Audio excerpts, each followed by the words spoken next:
Hello, I'm Lucy Harvey with Dan Goelzer here in Baker McKenzie offices in Washington, D.C. on October 15th, 2019. And I'm doing an interview on the beginning of the Public Company Accounting Oversight Board for the SEC Historical Society. Hello, Dan. Thank you for joining me today. Oh, good morning, Lucy. Thank you. Tell us about your path to the PCAOB. Okay, well, let me start with my career history leading up to the PCAOB, hopefully the short version. But I got a degree in accounting at the University of Wisconsin as my undergraduate studies. My father was an accountant, so I decided to kind of follow in his footsteps. And although I knew I wanted to go to law school, after I got my undergraduate degree, I worked for a little less than 2 years at what was then called Touche Ross, Bailey and Smart in Milwaukee, the forerunner to today's Deloitte and Touche. Then went back to law school at the University of Wisconsin. After I graduated, I was a law clerk for a federal judge on the Seventh Circuit Court of Appeals in Chicago, and then decided to give the SEC in Washington a try. I had, I think, pretty firm views at the time that I would just stay in Washington for a couple of years and then go back to the Midwest, but at least so far I haven't actually made it back. So I was started at the SEC in the fall of 1974, eventually became the Commission's General Counsel in 1983, I was the General Counsel of the SEC from 1983 to 1990, and then came here to Baker & McKenzie, then called Baker & McKenzie, today Baker McKenzie, where we are today, until I joined the board in 2002. I will say, thinking of my SEC days, when I started on the staff, a fellow named Harvey Pitt was the executive assistant to the chairman, and then shortly thereafter became general counsel. So I worked closely with Harvey until he left the SEC in I guess that would have been the sort of the mid 80s, something like that, or the or early 80s, I guess, or early 70s, early 80s, sorry. Which, in any event, that turned out to be significant to my being appointed to the PCAOB, I think. In terms of the actual way that I got to the PCAOB, of course, the Sarbanes-Oxley Act was passed in late July of 2002. It was certainly a big event in the securities and corporate law world, and I remember at that time here at the firm, I was spending a lot of time going around presenting seminars for clients about what Sarbanes-Oxley was and what it would mean for public companies.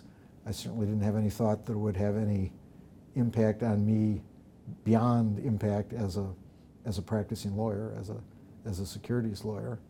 But I did get a call one day in some point in September of 2002 from Bob Herdman, who was then the chief accountant of the SEC, asking if I would be interested in being considered for service on the first board. And it was a bit of a surprise to me. I think I'd already been contacted at that point by one of the former chairmen of Baker & McKenzie, who thought that he might like to serve on the PCAOB and was wondering if I had any advice as to how he might get his name into consideration. But in any event, shortly after that, I met with Harvey, I believe with Harvey and I think also with Alan Beller, and ultimately with all the commissioners. And at some point then in late October, got the word that I would be one of the nominees, I guess I would say, since the commission did have to vote on us for the board. Now, you were selected as one of the accountants, and yet your accounting experience was a little bit thin. Do you think that was in an effort to avoid using the Big Four or the profession? I do think that was part of it.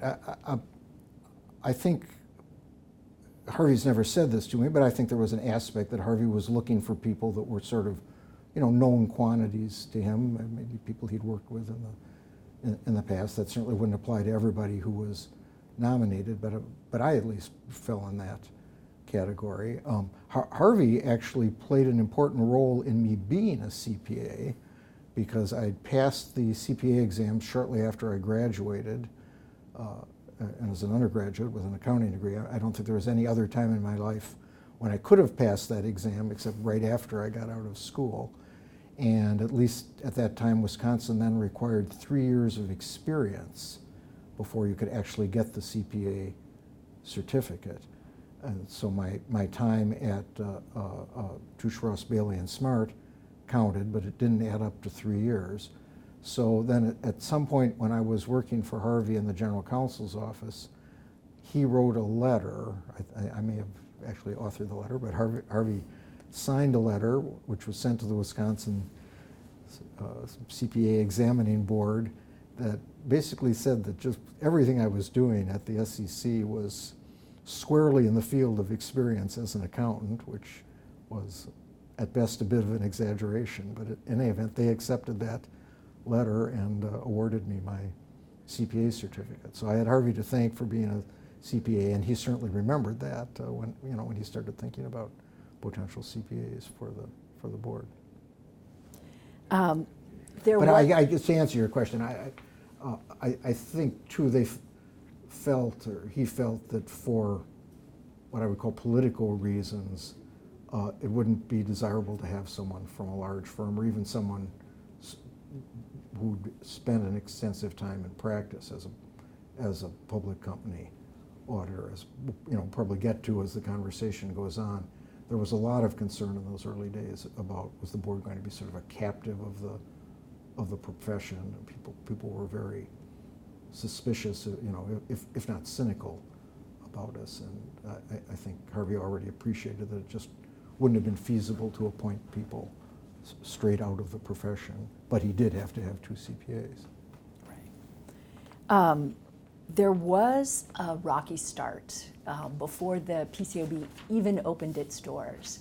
And tell us about the nomination of the first chairman. Yes, there was a rocky start. I was just kind of balked when people said that, because it wasn't that we, the board, did anything that caused a rocky start, but the process by which the board members were selected at the commission and the relationship between the commissioners as to who should be on the board was very, I guess, confused would be a polite word. There's a GAO report on this subject if anybody listening to this interview wants to go back and read about all the gory details. But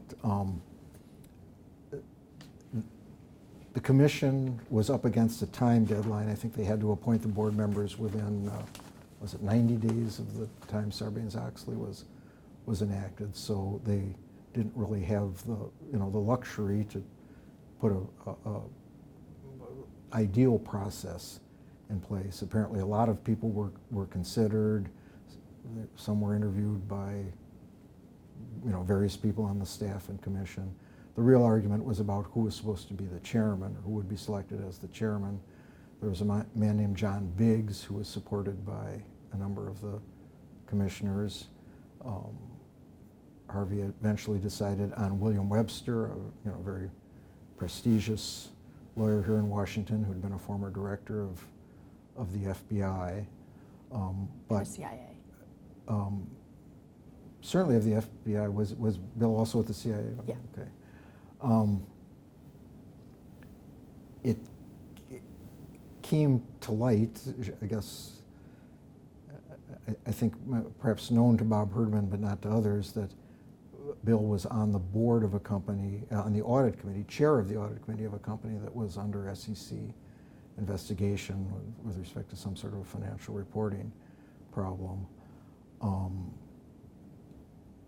That apparently wasn't known to the commissioners at the time of the vote, and to make a long story short, eventually, I believe on November 12th, which would have been about 3 weeks after we were all appointed, Bill Webster had to resign from the PCAOB. Shortly after that, or around the same time, Harvey resigned as SEC chair. Bob Herdman resigned as chief accountant. So the whole process was a mess, I guess you would say.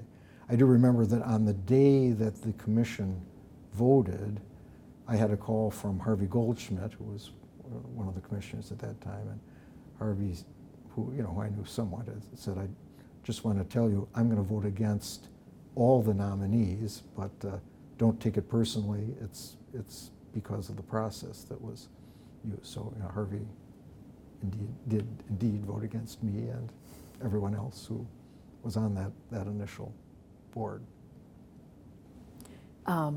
What was the political atmosphere like before the doors opened at the PCAOB? Well, a couple of things. Of course, Sarbanes-Oxley itself and the law creating the PCAOB was passed in the midst of what I think many people considered a crisis in public company financial reporting. Enron had collapsed, and then WorldCom after that. In fact, the vote on Sarbanes-Oxley, if I remember correctly, was shortly after the WorldCom collapse, and I guess maybe demonstrating the kind of crisis atmosphere that Congress thought they faced. The legislation passed with, I think, just one dissent, unanimously in the Senate, and I believe one negative vote, Ron Paul's, I believe, in the House. Even then, it was kind of extraordinary for any legislation to pass with that kind of broad support. So I think part of the atmosphere was there's a crisis in financial reporting. This body's been created to help solve that or restore confidence in public company financial reporting, and so we're expecting a lot from them. Also, at the same time, because of the appointment process and some other statements that Harvey had made about the profession that had been widely quoted, and other things that had happened between the SEC and the profession, I think there was a lot of cynicism or suspicion about how the new board would do, whether we would turn out to be captives of the profession or lapdogs, and essentially that we would fail, or at least we would fail to accomplish the mission that Sarbanes-Oxley had set out for us. And I think that had an important influence on us as well and affected a lot of the early decisions. We wanted to make clear that we weren't going to be captives of the profession and that we understood our responsibilities to the public interest. Just sort of a couple of things demonstrating these things. After we were all first appointed, we started having sort of organizational meetings, just meeting to talk about what are the things we have to do, what has to be done when, who's going to do what. We had those initial meetings here at Baker and McKenzie, and I remember coming into the office one morning, and there were actually television cameras down in the lobby around the elevators to capture the board members, I suppose particularly Bill Webster, as they came in for the meeting, which just seemed extraordinary to me. This would be a little farther ahead in time, but after we were sort of formally organized and holding our own meetings, at least one of the early meetings, C-SPAN was there, and they didn't broadcast it live. I think the tape ended up being shown like at 2 a.m. or something on a Sunday morning, but still the idea that C-SPAN would cover a PCAOB meeting seemed extraordinary at the time. At the same time, I think one of the Nader-affiliated groups formed a shadow PCAOB, and I guess the idea was whatever decisions we made, they would debate the same issue and essentially say how the decision should have been made. My recollection is they collapsed pretty fast, but it certainly got our attention that there was going to be a shadow body second guessing our decisions. You are a consummate organizer, Dan, and you talked a little bit about those meetings that I believe you called before the PCAOB had even opened its doors. And I wanted to talk a little bit about the jobs that the board members decided, and kind of the tasks that you took on yourself. Well, I guess one of the regrets I have about those days is that I didn't keep a diary or something, because I'm sure there are a lot of details that I've forgotten. But and whether the agendas of those meetings survive anywhere or not, I don't. If they do, I hope you have them. But I'm certainly one thing I remember from those days is that Bill Gradison and I took on the responsibility of looking for space, office space, for the PCAOB. Since we weren't part of government, we couldn't look to GAO or anybody else to do that for us. We had to be our own, location selection committee. We retained a commercial real estate agent and went around and looked at buildings here and empty office space here in Washington. Of course, eventually settled on 1666 K Street, which had recently been vacated by Arthur Anderson. Seemed highly fitting since its collapse was part of the events that precipitated the enactment of Sarbanes-Oxley. I know that I don't exactly remember why, but Kayla took on the responsibility of designing like a little logo for the new PCAOB, and we all had various jobs. I mean, even on the issue of office space and location, one of the first things we talked about was where we should be. We considered New York or Connecticut as possible locations, and I think since I guess at least 3 of us were already living in Washington, we decided it would be better, more convenient for us at least, to stick with Washington, although I think in later years we sometimes thought there might have been something to be said for the idea of not being quite so close to the SEC. It might have been a little bit more below their radar screen than we turned out to be. Oh, so now we're shuttling ahead to the PCAOB opening its doors, which was officially Monday, January 6, 2003. Mm-hmm. So I just wanted you to give us a sense of what that first day or that first week was like. Well, first, there were very few of us there. Again, you've probably done enough research to know the exact number. I don't remember. I know I was there, but it would have been like a half dozen people at the most, I think. Also, the office space, well, I think it turned out to be a good office space selection, was a little peculiar. As part of Anderson's departure, I guess whatever, if they'd had cubicles or whatever, had largely been removed. So what it really consisted of was a few offices around the perimeter, a conference room, sort of in the middle with glass walls, and other than that, just wide open spaces, office space that had been kind of stripped down to the foundation. So, as a board member, at least I had an office. I don't think we had telephones at the very beginning. We eventually had telephones, but we had to answer them ourselves for a while, because we didn't have much in the way of support staff. There was no receptionist. I don't know what people thought when they came up and got off the elevator and just saw this sort of cavernous area, but that's what it was. There is a story about a lack of chairs, and that when you went to a meeting, you had to bring your own chair with you, and you had to do that to sit in it, and you also had to do that because someone else might steal it if you were gone. Well, yeah, I do remember that, having to bring chairs. I mean, there again,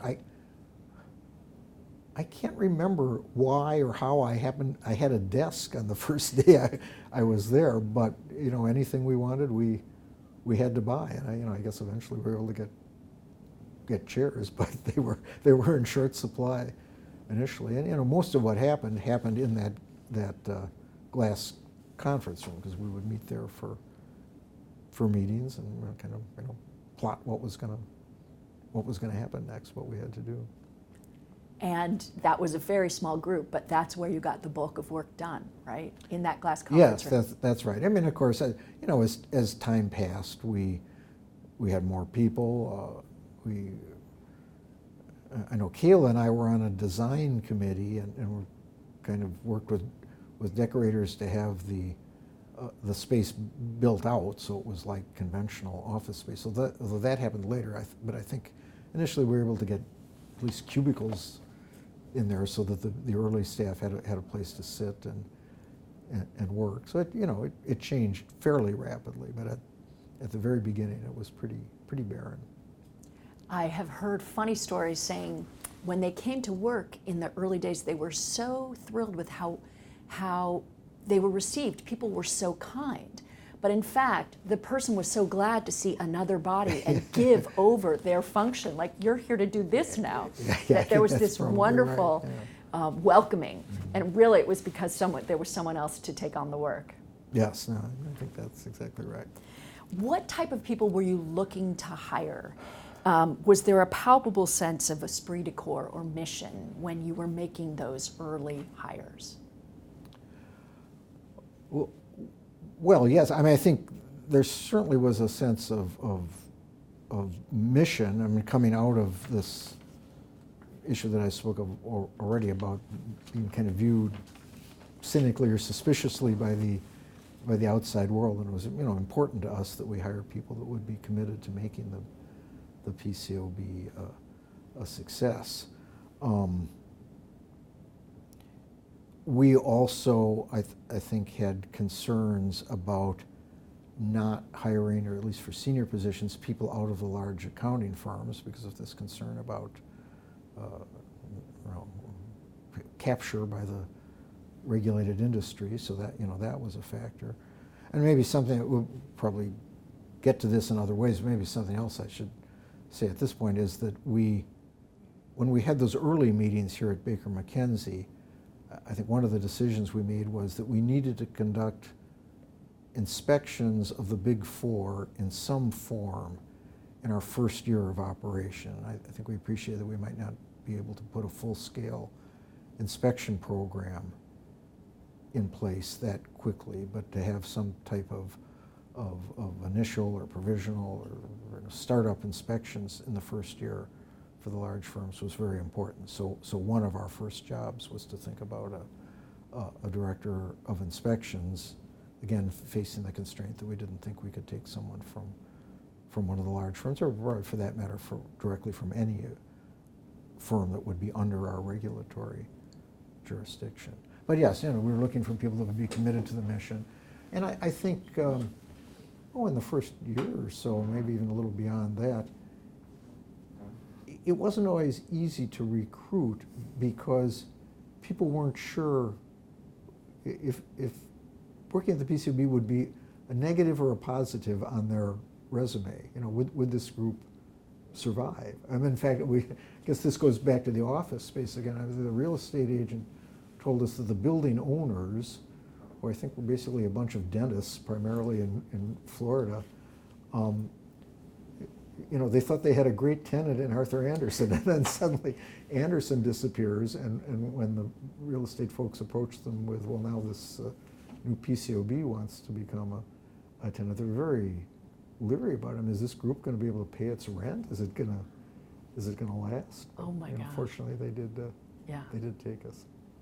But that, I guess, my point being that I think that kind of uncertainty about the future of the board also certainly spilled over into people that we were trying to recruit. People who had jobs and families and weren't sure whether they should throw their lot in with the new PCAOB or not.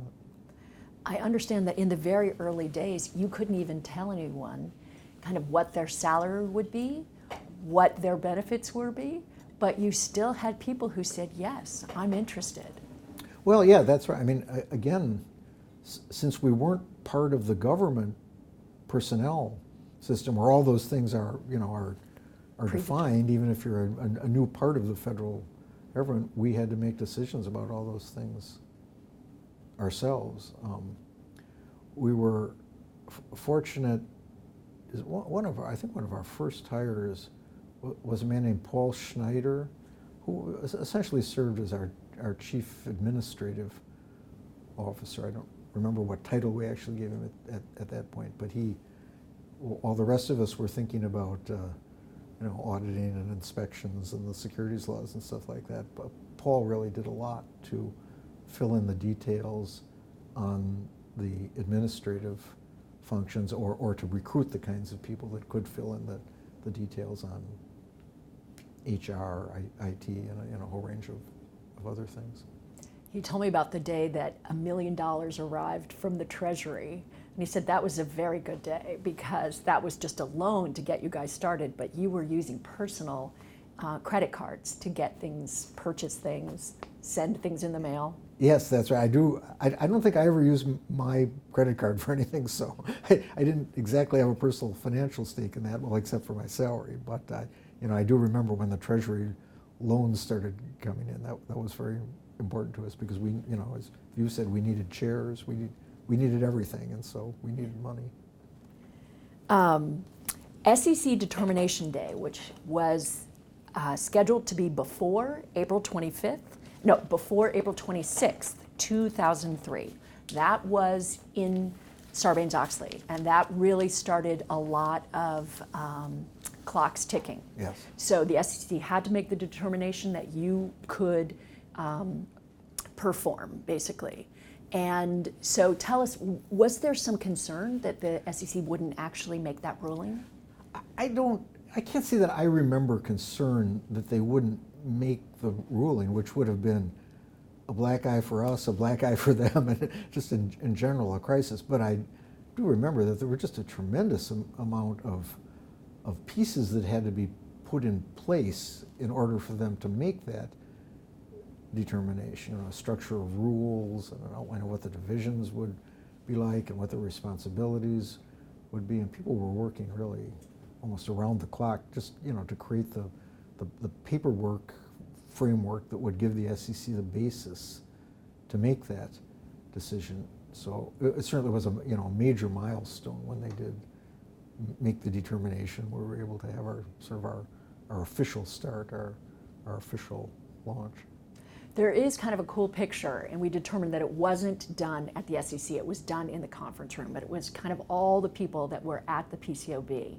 And you had a little celebration to kind of recognize that milestone of Determination Day. It was a little bit later, but can you talk a little bit about that? Well, yeah, no, I remember that picture being taken. It certainly was in that conference room at the PCAOB. I have that picture in my home office at home. I just looked at it yesterday in preparation for coming in.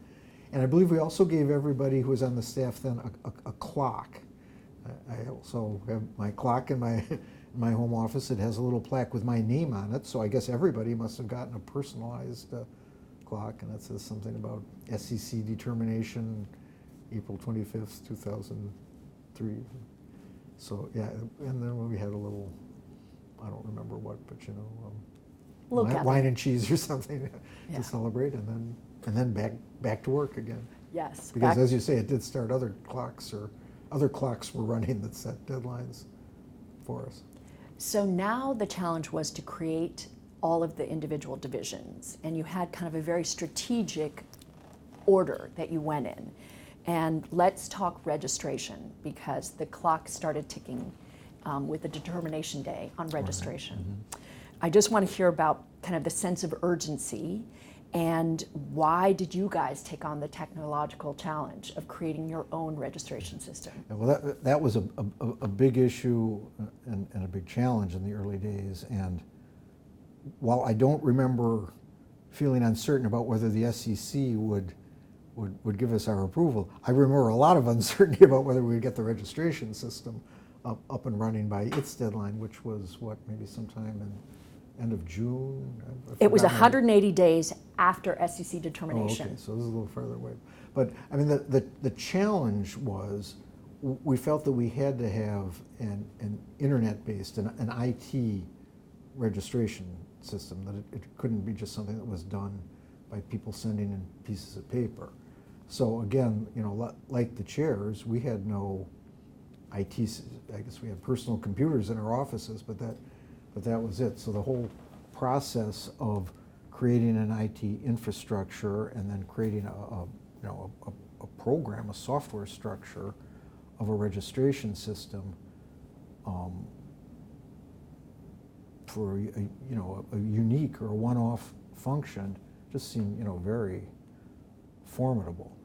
So the thought came up that, well, maybe we could use somebody else. FINRA, for example, specifically has a registration system for broker-dealer registrations.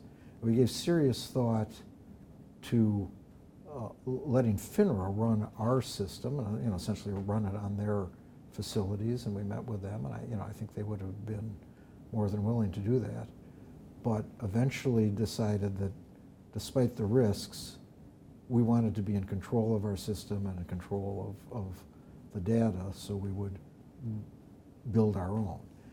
And that, I think it reflects the fact that one of the things we had in mind in those early days was that we would have a lot of data from registration, from inspections, perhaps from enforcement investigations. And while I don't think the phrase big data had been coined at that time, we thought there would be ways we could bring all that data together and gain insights about how problems occurred in auditing, how the standards ought to change, and other things that would support our mission. I don't think we were able to really fully realize that vision. I'm not sure it's been fully realized today, but it was something that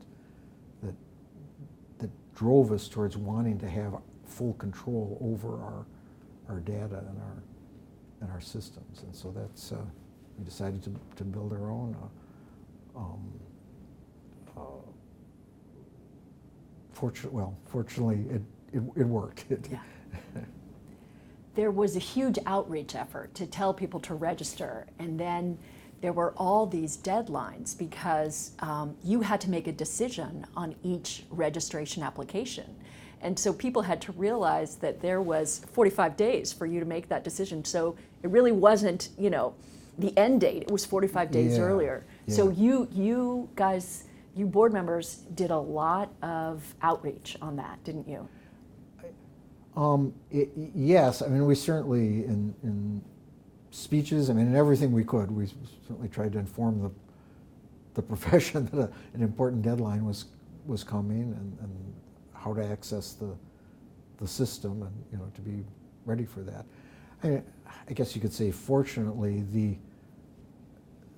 at least in my recollection, there wasn't really a lot of issue around approving registrations once applications were submitted, because we didn't have to make judgments about whether the firm was qualified or competent, or how great of a job they would do in auditing. That more comes out of the inspection program later. So as long as they provided the required information, complied with the mechanics of the registration process, then their registration was approved and they were in the system. But it was certainly one of the big milestones at the beginning. Let's move to inspections. And again, when you were building that inspections program, what type of people were you looking for? Well, as I said, we knew from the beginning that we wanted to have inspections in the first year. We obviously needed a head of inspections, but we didn't want someone from one of the large firms. And my recollection is that there were people, I can think of one person specifically at one of the large firms that was very interested in the position and undoubtedly would have done a great job. But somehow we hit on George Diacon. George has had long experience at the SEC and then at FINRA. He was at FINRA. He was an accountant, and he turned out to be the ideal person for the position, and so we hired George. I think the philosophy was a little different in terms of the working level inspectors, and there's the people below George. There we felt it was critical that people have a significant amount of recent public company auditing experience. Because we knew that they would be having to go sort of toe-to-toe with senior partners at large firms, and might well be challenging what those people had done. And so we thought that the inspectors would have to have a background where they'd been there and done that themselves. So there was, people did come to us out of the large firms, out of smaller firms. I think we were also very fortunate that we attracted, a fair number of people who had retired from the large firms. So people who had been partners, had been senior auditors, but either were looking to do something different or had faced mandatory retirement from their firms. I mean, I often felt that I interviewed a lot of people who thought it was great to retire at a young age, enjoyed playing golf for about 18 months, and then said, hey, you know, I need something to do again. And the PCAOB was an obvious choice for those folks, and we're very fortunate to be able to attract them. On August 26, 2004, the board released its first limited inspection reports. And what was the board concerned about in kind of that first release?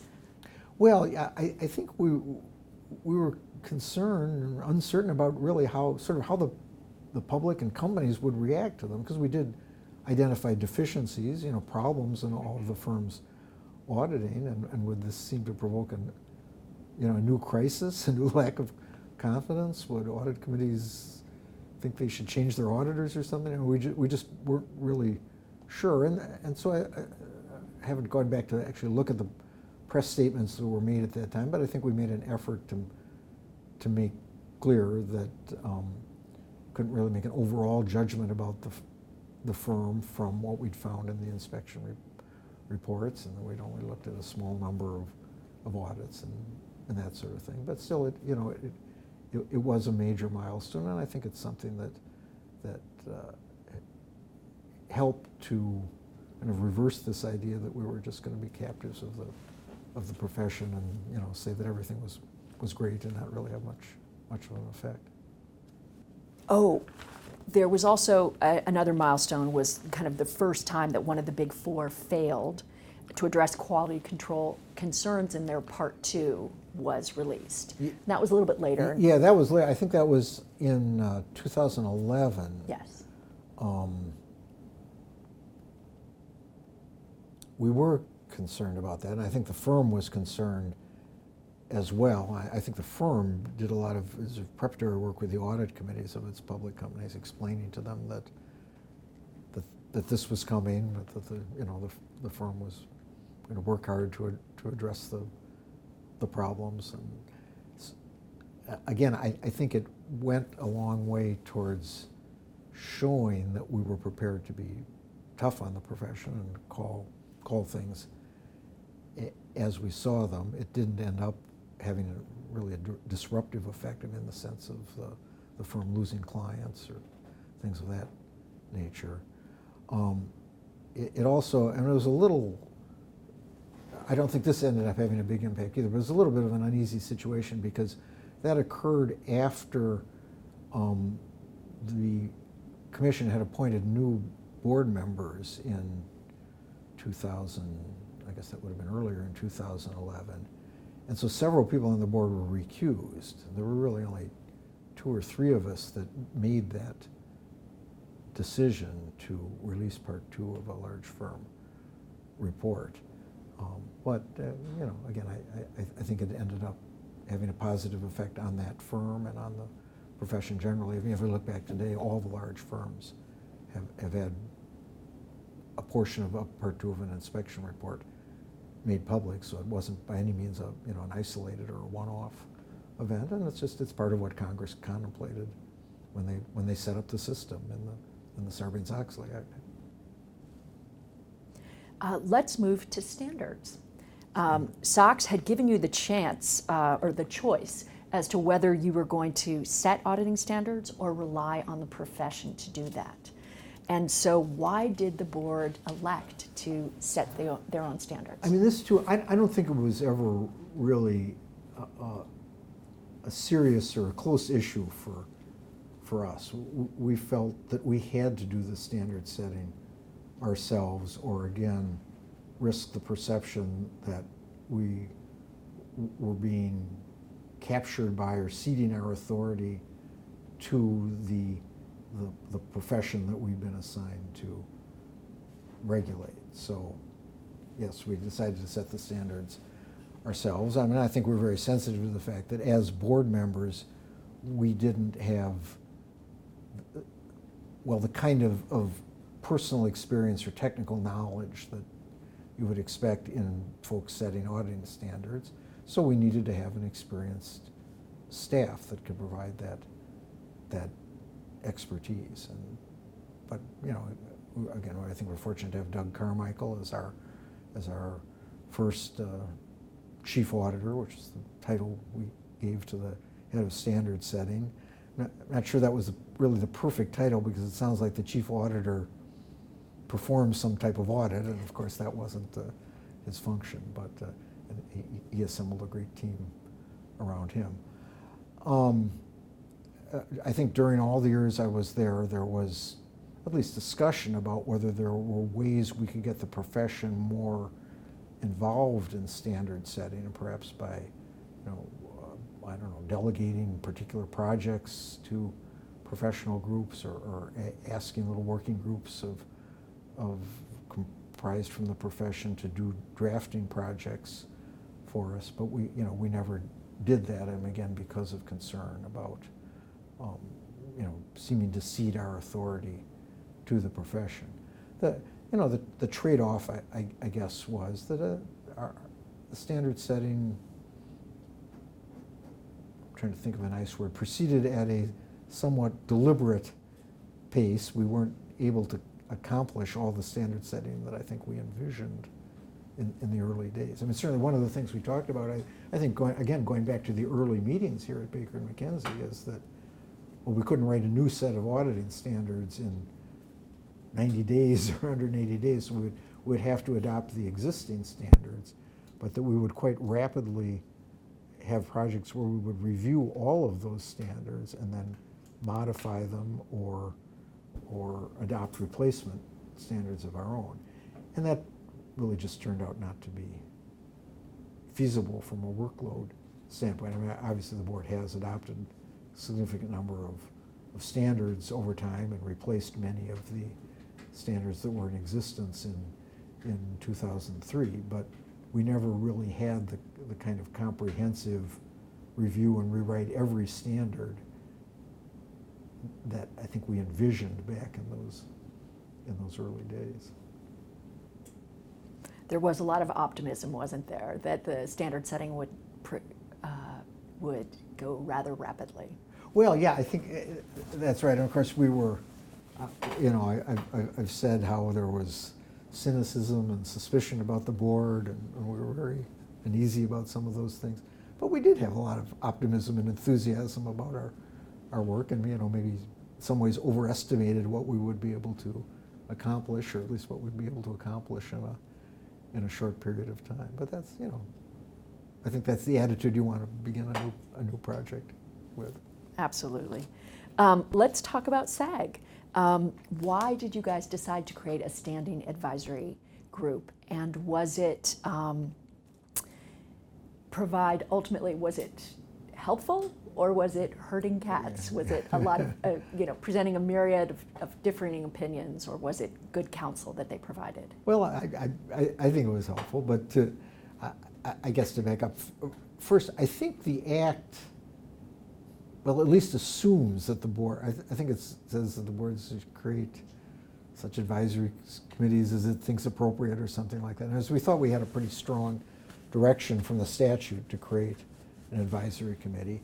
I think it was also sort of part of the consideration to do our own standard setting. We knew we would need outside advice and input, and the SAG would be one way of getting input on standard setting projects, what projects should be undertaken, and reaction to proposals that we had.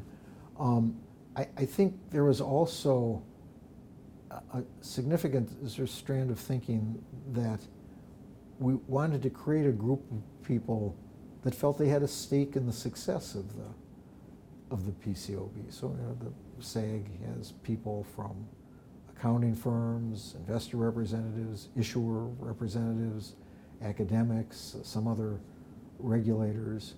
And again, particularly at the beginning, when there were questions about, is this organization going to last? Is it going to be a success? We thought we needed to build up a constituency that was sort of, inside the tent, felt that they had an interest in our success, and, could communicate to other people, well, I meet with the PCAOB several times a year, and here's what their thinking is.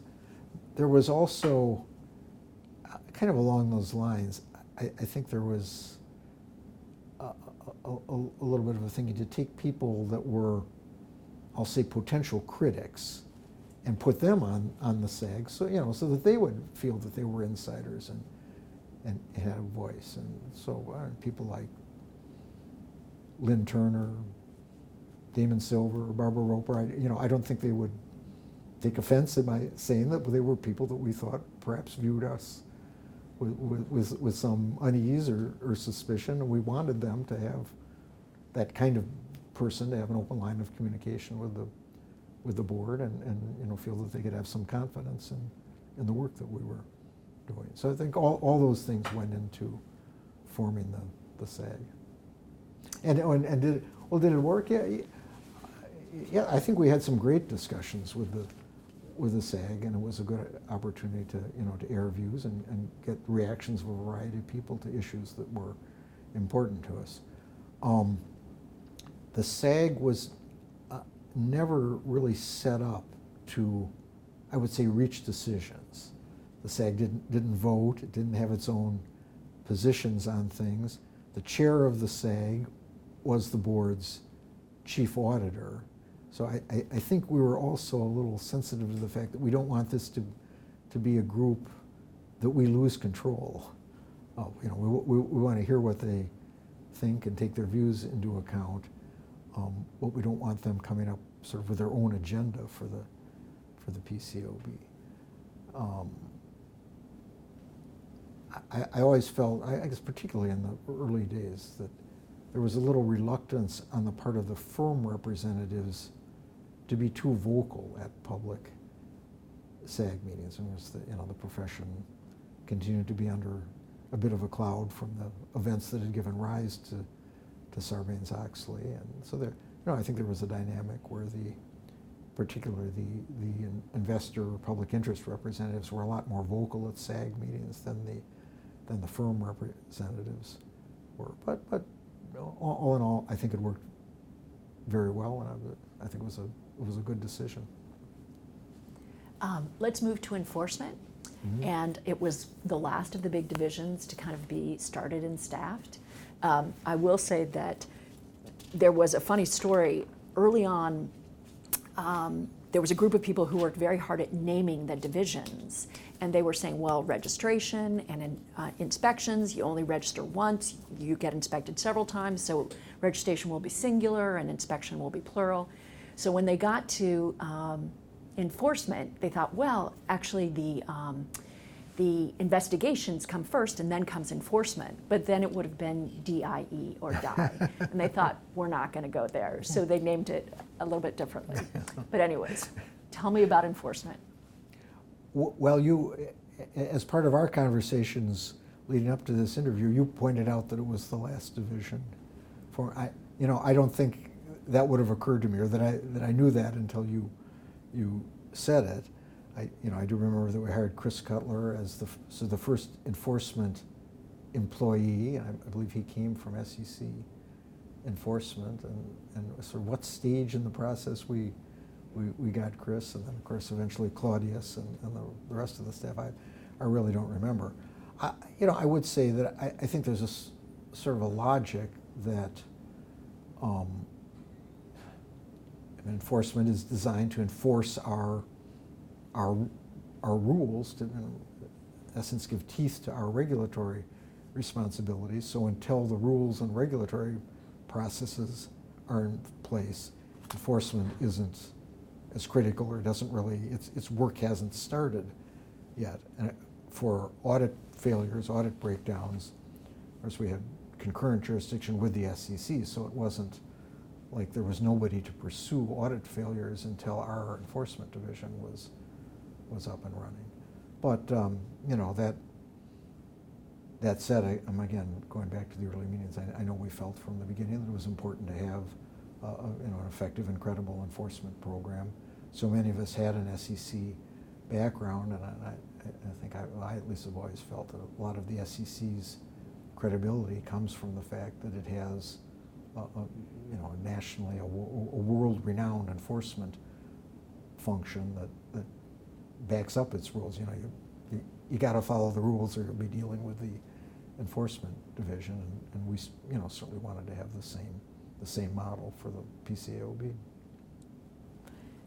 Describe the non-public nature of enforcement proceedings. Well, yeah, that was a problem. And you may be able to talk to others who will give you more background as to exactly how that got into the statute. But not a PCAOB decision, but the Sarbanes-Oxley Act provides that PCAOB enforcement proceedings are non-public, well, essentially until the end, until there's been a settled order or sort of a final appeal, at least through the SEC stage of the enforcement case. And I think that was something that was important to the profession. The profession didn't have a lot of leverage at the time that Sarbanes-Oxley was going through Congress, and of course there were a lot of provisions that didn't actually have hearings on them, but this is, my understanding is this is something that the profession badly wanted and got in the act, so the PCAOB had to live with it. Beginning, I guess, in 2010, we started urging Congress to change Sarbanes-Oxley and make our enforcement proceedings public. That still hasn't happened, but I think it should happen. I think it's very important. There are a couple of problems with non-public enforcement proceedings. And certainly one is it creates an incentive to litigate with the board, because you can keep the charges against you non-public, keep the public unaware of the charges for as long as you can keep the case going, and that means that you can, particularly I guess thinking of smaller firms who are exposed to a risk of being put out of business by the enforcement proceeding, you can keep auditing and keep earning those audit fees, even though the PCAOB believes that it has a basis to exclude you from the business. And the dynamic probably being that you would, if the proceedings were public, you would have just settled rather than litigated the case. I think it also deprives the public of important information about what's going on in the PCAOB's enforcement programs. The public doesn't see until long after the fact the conduct that the board thought justified bringing an enforcement action. The SEC went through the same thing because its disciplinary proceedings against accountants and lawyers were non-public by rule for many years. Actually, during the time that I was general counsel, we changed that. And again, we could do it without having to go to Congress. We could just do it by changing the SEC's rules. But I mean, I think largely for the same kinds of reasons that I've just mentioned, that it's a problem at the PCAOB. The commission concluded that its enforcement actions against accountants and lawyers, just like its enforcement actions against brokers or any other kind of defendant, should be public from the time that the board or the commission files the charges. So I hope we'll get there for the PCAOB as well. Let's move to international and talk a little bit about were the early successes of the international division due to Chairman Bill McDonough's personal diplomacy? Did you have a great division that was interested in going overseas? Well, I mean, and first, yes, it's certainly true. Bill was really in his element negotiating with foreign regulators, foreign officials, and he had worked at the State Department, I guess, early in his career. I kind of think of him as a former Fed official and a former senior bank official, but before those things, he was a diplomat at the State Department. So he played a big role in our negotiations with foreign regulators. I mean, again, I think we knew from the beginning, based on the statute, that we would have to conduct inspections outside the United States, because there certainly are many non-U.S. accounting firms that audit or participate in the audits of companies that are listed on U.S. exchanges, and the way the Act is is written, those firms have to register with the PCAOB and are subject to its inspection. So I don't think we fully appreciated at the beginning what the complexities would be of being able to send inspectors into other countries to inspect accounting firms that were also subject to their home country's regulators' jurisdiction. But it's something we knew from the beginning that we had to do.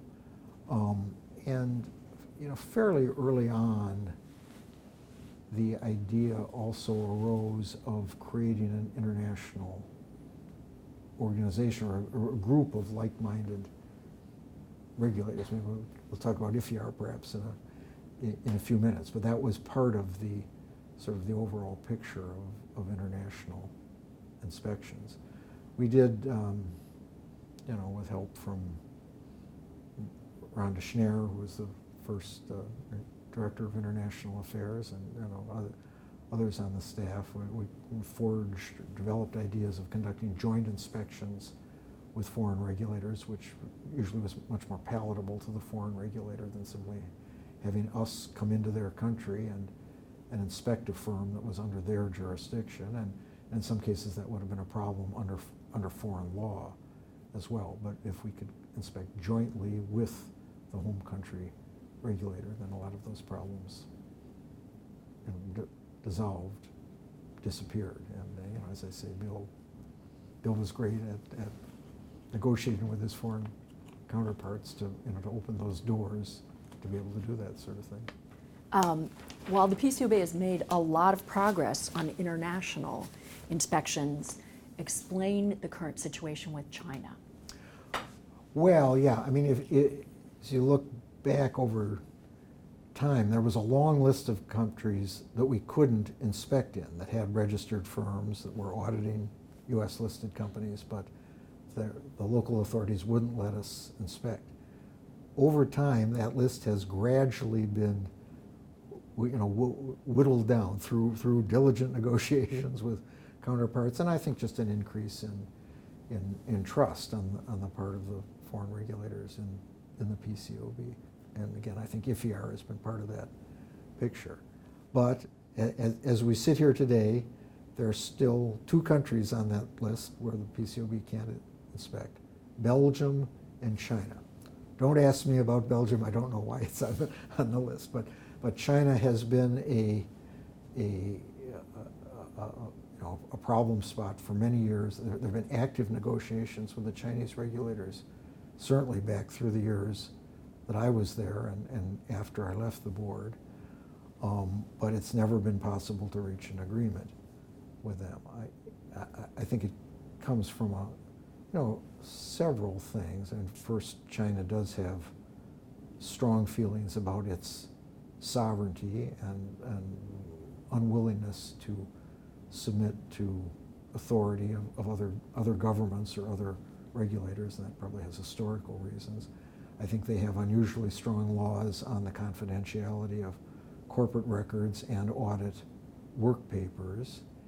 And I think there's also always been at least some suspicion on the PCAOB side that if you could see work papers for some Chinese public companies and even the underlying corporate records, you might learn about involvement of the Communist Party in a way that wasn't being made public currently. And you might learn about financial reporting issues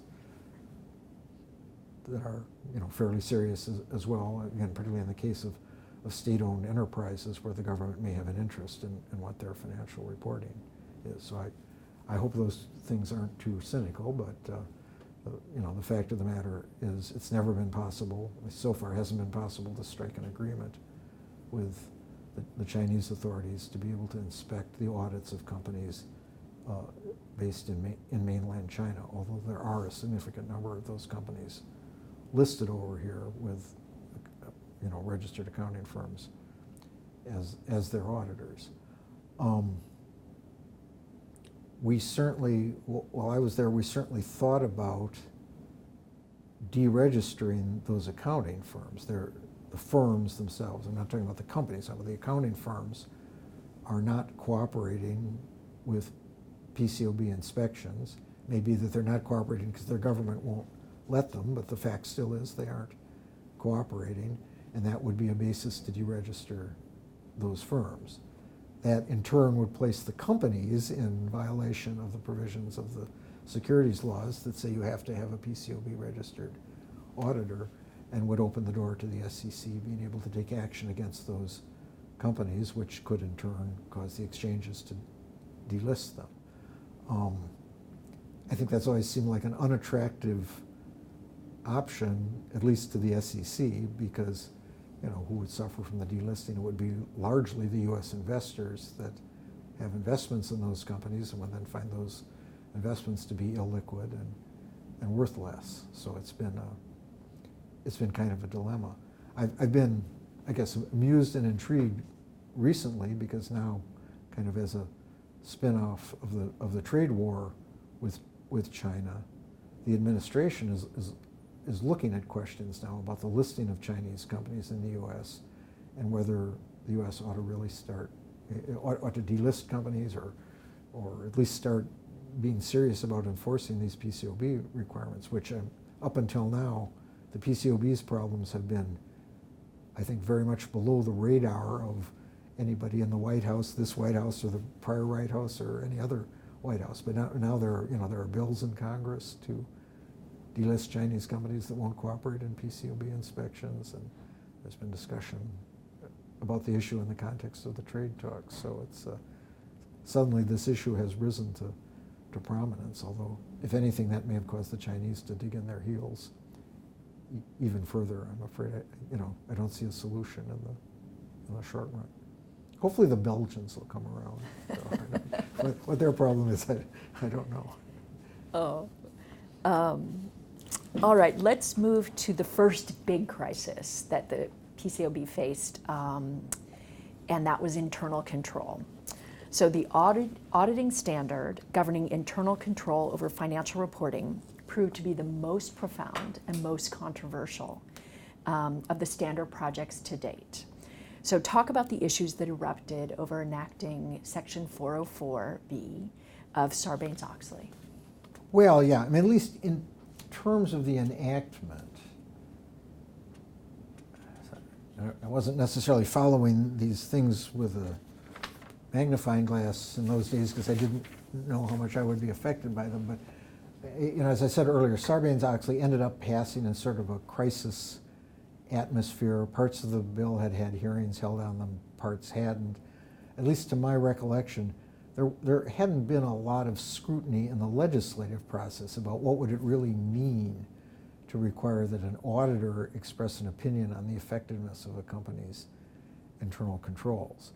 So the light began to dawn on people that this was going to be a major issue after the bill was passed. And again, I think it was one of those things that we flagged early on as something that would be a major project for us to develop a standard on what was in effect a whole new audit. And this is just adding a component to the existing audit, but you needed a body of auditing standards to express a whole new kind of opinion that auditors weren't previously expressing. Although for the reasons we've already discussed, in the board's early days, we just had more pressing things we had to worry about. We knew this was something that would have to be done and would, if I remember correctly, had to be done against a deadline, or at least there was an expectation that this would take effect, in a reasonably soon time frame. But we had to get registration going and inspections going and staff up the standard setting function. Eventually, of course, auditing standard number 2 was adopted and took effect, and firms started issuing opinions on the effectiveness of company internal controls. The first year particularly, I think was difficult. It was a lot of work for the auditors, and we heard that there were, staffing shortages. Firms were having to import talent from other countries, or hire people at pretty lower levels to work specifically on ICFR auditing. And I think it was a bit of a shock for the companies too, which felt that the auditors were um, um, I don't know, had gone overboard. I guess you would say that control testing was being done to a very extreme degree. Too many controls were being identified as key to the company's financial reporting. The concept of materiality wasn't really being applied, at least in the way that the companies thought it should be, and it was having, you know, it was kind of a serious spillover effect on public companies.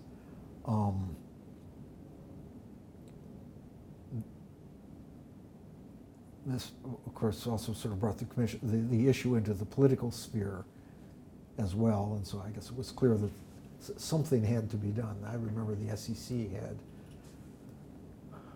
and had several public meetings about internal control auditing over at the commission that we PCAOB board members were present for, and, you know, we heard witnesses talking about the problems that it caused for their companies, auditors talking about how it affected the audit process, you know, investors supportive of ICFR auditing and reporting. So it, you know, it was very much a divided issue. It wasn't something where all the voices were on one side. But you know, it became clear to us, I think, well, sure with some help from the SEC, that we had to make some kind of a change. So work was started to revise auditing standard number 2 and replace it with auditing standard number 5. Kind of the underlying philosophy that controls should be reviewed on what we called a top-down basis, and that control auditing ought to be more risk-focused, so that the auditor was really taking into account the risk that a particular control could result in a material misstatement in the financial statements, and wasn't, you know, kind of building up from the bottom, looking at the controls over petty cash or something that, you know, couldn't really in the real world have much of an impact on the company's financial reporting. You know, I guess I always thought that to some extent the transition from AS2 to AS5 was, well, I won't say was primarily, but it had elements of PR to it. In other words, I don't think really weakened the control auditors, sort of changed the fundamentals of the control audit, but I think did a much better marketing job than we had the first time around in telling people, look, you know, you got to be looking at the controls that would really affect financial reporting, not, you know, not just everything that's a control somewhere in the company. You know, we had a very effective staff. I mean, Laura Phillips and Sharon Virag particularly, you know, I think of as people that worked on the AS5 revision. And, well, I wouldn't by any means say it ended the complaints about internal control auditing. I'd say the debates settled down from a variety of things. The adoption of AS5, I think just the fact that the audit firms gained more experience with control auditing, companies gained more experience with being audited, they strengthened their controls, and I think there was tremendous positive benefit. You know, we often heard from internal auditors and, you know, CFOs and people like that this, well, you know, while the company might be complaining publicly, this was an opportunity for them to put more resources into their controls and strengthen their controls. So I think it ended up being just a tremendous positive for financial reporting in the United States and for the quality of auditing, because an effective control audit certainly buttresses the financial statement audit.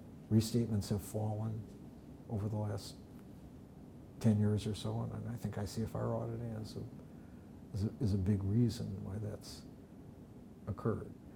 The debate has now, I think, a little bit more switched to, well, how does the cost-benefit equation work for smaller companies where the costs are proportionally higher relative to the company's financial resources?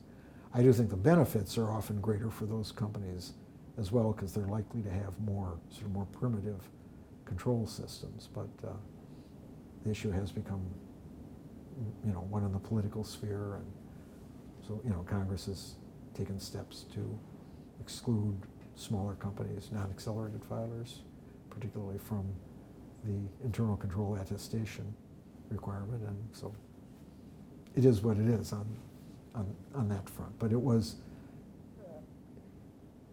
I think, the debate about internal control auditing probably thrust the PCAOB kind of into the consciousness of the reporting community. We're already a factor for the auditors and those who followed auditing, but maybe a little less visible to the public company world at large, and it brought us to the reporting community's attention, not necessarily in a good way, but hopefully the board did get some credit for trying to address the issues that companies were raising. Sharon Virag has said she left the PCAOB after her work there and has worked in the profession for years, and she gets a lot of credit from people who say, "You wrote AS5," and she says, "No, I negotiated AS5." Well, that's probably a good comment. Whether she wants to call it writing or negotiating, she certainly was a major part of that effort. Did that battle over internal control kind of mark a sea change in the political climate for the PCAOB? Well, yes, in several ways. I mean, I think, I'm sure I know there are still people that are cynical about the PCAOB, but I think it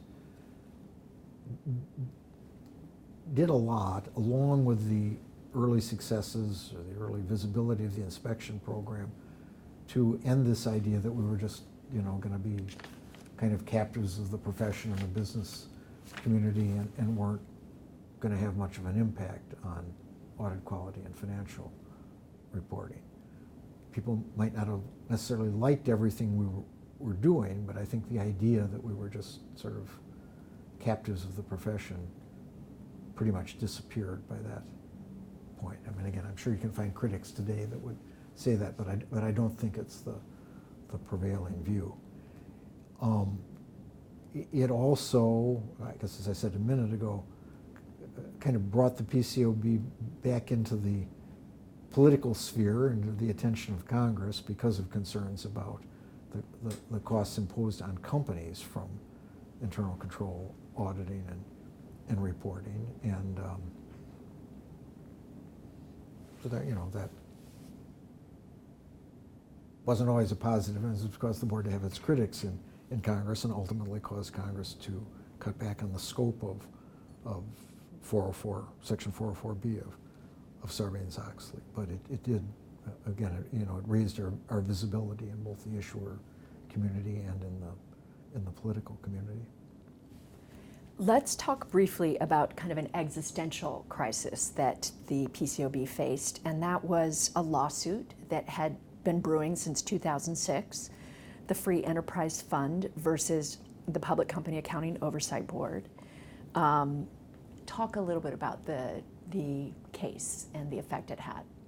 Well, yeah, I mean, just in broad terms, the theory of the case was that the members of the PCAOB were exercising executive authority, governmental authority, but were too insulated from control by the president. The president is the head of the executive branch of the government, and officials in the executive branch are supposed to be accountable to the president. Well, of course, in our case, we were appointed by the SEC and could be removed from our positions only by the SEC for cause. SEC commissioners can only be removed for cause. So the problem was that PCAOB board members were two levels of cause removal insulated from presidential control, which is presented as a separation of powers, a constitutional problem. In terms of what effect it had on the board, I mean, certainly the Supreme Court took the case, well, let's see, the case was decided in 2000, have to remind me now, 11. 11, yes. No, no. 10 maybe. 2009, December 7th, 2009. Backwards. In June, at the end of June of 2009. Oh, sorry. Oral arguments, December 7th, 2009. Okay, so it was decided Decision, then in June of 2010. Yeah. So, I mean, by the time the Supreme Court took the case, and of course, I think everybody on the staff was fairly well aware of it then, and you know, people did have concerns about what is this going to mean for us. I guess the first thing I'd say is I think the staff kept doing their job. There wasn't really any break in the PCAOB's work, whatever people's personal concerns might have been. The work went on as it would have. It made hiring harder. I think people wonder, do I want to join an organization that might be in effect abolished by a Supreme Court decision. I can't say that hiring stopped completely, but it certainly became much more difficult. I think it pretty much brought to a halt the SEC appointing new board members. So we had, I guess at least 2 board members that were just holding over beyond their terms while waiting to see the outcome of the Supreme Court case. Mark Olson left the board in July, I think, of 2009, and so I became acting chair as a result of that. And again, I think because it just wasn't feasible for the SEC to make a decision about find a new chair for the PCAOB. So it certainly had that kind of effect.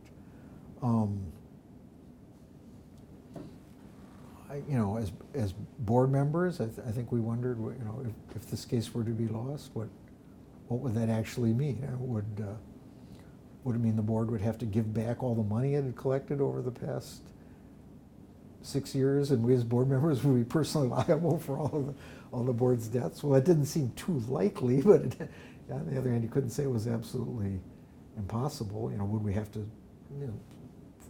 essentially fire everyone and close our doors? When you looked at it a little bit more seriously, and I've kind of forgotten what the precedents were, but we assumed that even if the court were to rule against the board, that they would stay that decision and give Congress an opportunity to correct whatever the problem was. Of course, what the chances were of getting Congress to act, what other changes it would want to make to the PCAOB along the way. These were also big unknowns, and how long would a stay be? Would we have to expect Congress to act over the summer? And there was a lot of uncertainty. I mean, we certainly thought about contingency planning, I mean, at least in the sense of getting Congress to act and correct the problems, and other kinds of contingency planning really would have depended upon what our access to money was post a loss in the Supreme Court. Fortunately, it all turned out fine. I guess the Supreme Court, in its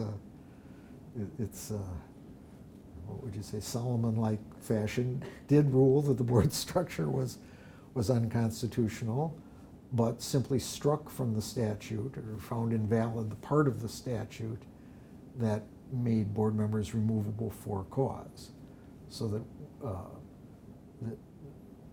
the SEC could remove a board member for any reason at any time, and that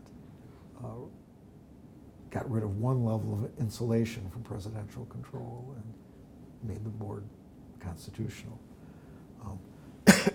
It did kind of come down to the wire. I remember very well that the decision came out on the last day of the Supreme Court's term, so we knew that the decision had to come out on that Monday, because that was the last opportunity for the court to announce decisions from cases that were heard that term. And I remember for myself, I was kind of hunched over my computer following a blog that was reporting, which I guess is the main way to get real time. SCOTUS blog. So the SCOTUS blog, exactly. Yeah. Refreshing. Yeah, yeah.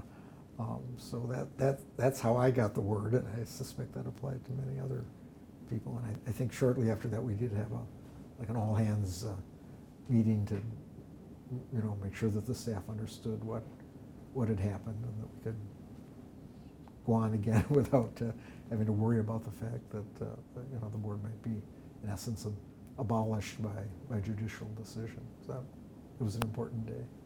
Broker-dealers. The PCAOB's mandate was broadened after the Madoff scandal, $65 billion Ponzi scheme, uncovered December of 2008. So describe how the auditors of broker-dealers suddenly came under the bailiwick of the PCAOB. Well, yeah, the Sarbanes-Oxley Act from the beginning required the auditors of broker-dealers to be registered with the PCAOB.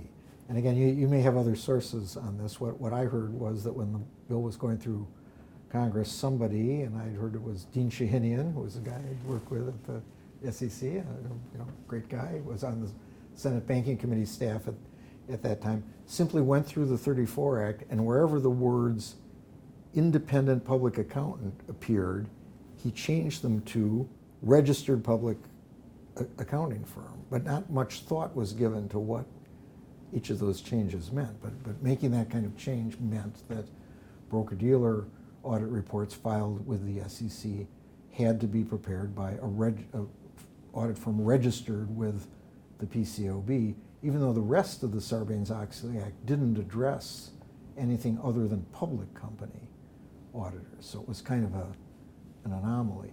The SEC, after the law was passed, the SEC was aware of this problem, so they kept, each year in December, they would, by order, suspend the operation of that provision. Madoff collapsed in, I believe, early December of 2008. 2008, and years are hard. And so I think without any fanfare or public statement, I think the SEC decided it was not politically feasible to, again, extend that exemption. So suddenly, all these broker-dealer auditors had to be registered with the PCAOB, but we had no other authority over them under the Act except registration. From a certain perspective, this is one of the luckiest things that ever happened to the PCAOB, because if Madoff's auditor had been registered with the PCAOB, and yet we hadn't been able to inspect them or have any real control of them, I'm sure it would have been treated as a black eye for the PCAOB, and it might well have been an existential threat to us, the way the Madoff collapse was an existential threat to the SEC. People were talking about abolishing the SEC because it hadn't done its job in their perception on Madoff. But the authority problem did get corrected then in Dodd-Frank, and the board was given inspection authority, enforcement authority, other kinds of authority over broker-dealer auditors. And I think they're still kind of struggling with what the contours of that program ought to be. But from an authority standpoint, it's there, and the oversight is operating today. IFER, let's talk about that quickly. In Sure. March 2011, you were elected chairman of the International Forum of Independent Audit Regulators. And that's an international group that was started in 2006.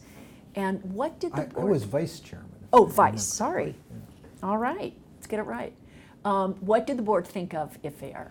Well, it was all, I guess, a little under the radar, but it's my recollection, the relationship with IFER was one of the most controversial things among the board members during the time I was there, because I think some people felt it was desirable to have an international organization of other audit regulators like the PCAOB, independent of the profession, but others were concerned that IFER could perhaps be used as sort of a tool against the PCAOB, that the other regulators might all say, well, let's not let the PCAOB inspect in our jurisdiction. We're perfectly competent to perform inspections, and we'll inform the PCAOB of how our inspections turn out, but they shouldn't be coming into our jurisdiction, because that was very much still a hot issue in the early days of FER. So I kind of felt like we'd been part of creating FER. We wanted to be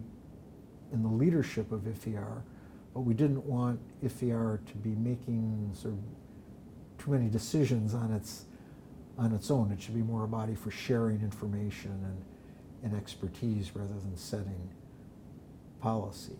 Now, I think that's the PCAOB's attitude towards FER has changed over time. Of course, as we discussed earlier, the attitude of the foreign regulators towards PCAOB inspections has also changed. So I think FER has become powerful isn't quite the right word, but an influential and important body and independent audit oversight. Maybe the other thing I just say in this context is, I mean, FER, as its name suggests, is for regulators that are independent of the audit profession in their jurisdiction. And after the PCAOB was created, many countries, in essence, followed the PCAOB model and created an independent audit regulator. And I've always felt that that was kind of an example of imitation as the sincerest form of flattery. I mean, the PCAOB model really has spread almost worldwide at this point. Having been part of the PCAOB when it opened its doors, how, in your estimation, has the profession adjusted to this idea of external oversight? Well, again, I think I would say it's adjusted well, but there were certainly bumps in the road. I mean, I think in the early days, particularly, the firms were, I'm thinking of the large firms, were fairly dismissive of PCAOB inspection findings. And they'd often make statements along the lines of that, well, auditing requires a lot of judgment, and of course the judgment of professionals may necessarily differ, and so these inspection findings just reflect matters of differing professional judgment between us and the inspection staff. Sort of in turn, I think each of the firm has gone through a kind of enlightenment where they've concluded that that isn't the right attitude to have towards the PCAOB, and whether they fully agree with inspection findings or not, the better course is to try to strengthen their internal procedures, their internal audit oversight, their staff training, whatever is required in order to address inspection findings and prevent a repetition. And I know today certainly each of the large firms spends significant resources on quality control and addressing PCAOB inspection concerns. And I think it's made a big difference in auditing. I mean, if you look today at the United Kingdom, there's kind of a crisis in audit oversight in the UK because there have been some significant financial reporting failures. If you look over here, again, people have criticisms, things go wrong, but we really, to my perception, just don't have anything like the same kind of crisis that they're having. And I think the two differences are the vigor of the PCAOB's inspection program and the existence of the ICFR audit and the PCAOB's oversight of that audit. So again, while there are costs involved and there's a price to be paid for everything, I think those things have made a big difference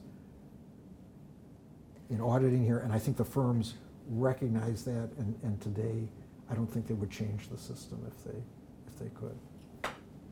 When you look back over your 62 open board meetings and your 9 years at the PCAOB, what are you most proud of what you accomplished during your time there? Well, again, just going back to what we've discussed here, and particularly at the beginning, I think it's that when I left the PCAOB 9.5 years after starting there, that there still was a PCAOB. And when I think back to the early days, there was so much suspicion and doubt and skepticism. And I think when I left in 2012, I think it's fair to say that the PCAOB was a respected part of the financial reporting structure in the United States. And as I've just said, I think it made a real difference in audit quality. So I think as measured by those 9.5 years, I haven't counted them, but if you say 62 open meetings, I'll accept that number. I think we were able to make a real difference in confidence in public company financial reporting in the United States and to establish and an oversight body that's endured. For my final question, I just want to ask, shortly before you left the PCAOB, you were awarded the William O. Douglas Award from the SEC Alumni Association. And in your acceptance speech, you talked about the culture of the SEC and that you had hoped you could instill a similar culture at the PCAOB. And I just wanted to ask, while you were there during your time, do you feel like you accomplished that? I do. I mean, again, from the perspective of what the PCAOB looked like when I left in February, I guess, of 2012, I think we had selected people and kind of created a culture that built that same kind of esprit that I felt existed when I was at the SEC in the 70s and 80s. And really, to make an organization work, I think you have to have that kind of spirit of teamwork and commitment to a mission. I think a lot of the people that we hired, particularly in the early days, came because they felt strongly about the auditing profession, were embarrassed about some of the things that had happened in auditing in the 80s, and wanted to make a difference. And yes, I think we were able to accomplish that. I certainly hope so. I guess if that were the case, I think that would be the thing I was the most proud of. Thank you, Dan. This has been wonderful, fascinating conversation.